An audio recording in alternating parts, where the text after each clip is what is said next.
جاء عند الحاكم بإسناد اختلف فيه أهل العلم، لكن الشيخ ناصر الألباني صححه في صحيح السيرة عن ابن عباس رضي الله عنهما قال: جاء الوليد بن المغيرة إلى النبي صلى الله عليه وسلم فقرأ عليه القرآن فكأنه رق له، فبلغ ذلك أبا جهل فأتاه فقال: يا عم، إن قومك يرون أن يجمعوا لك مالا،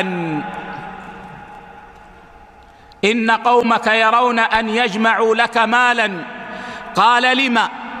قال: ليعطوكه، فإنك أتيت محمدا لتعرض عما قبله أو لتعرض عما قبله.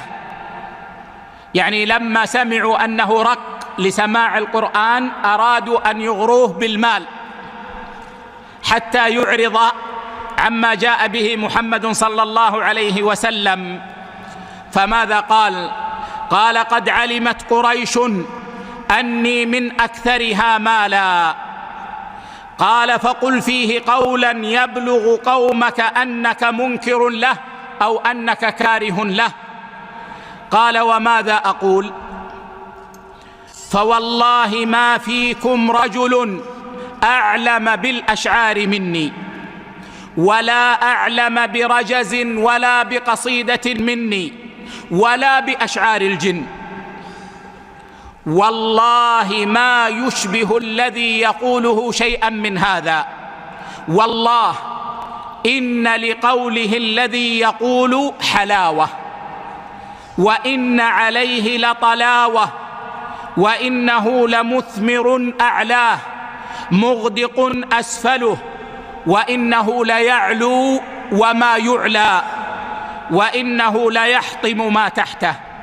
فقال أبو جهل له: لا يرضى عنك قومك حتى تقول فيه، لا بد أن تقول فيه شيئا يكره. فقال: دعني حتى أفكر. فلما فكر قال: هذا سحر يؤثر، يأثره عن غيره، يأخذه عن غيره.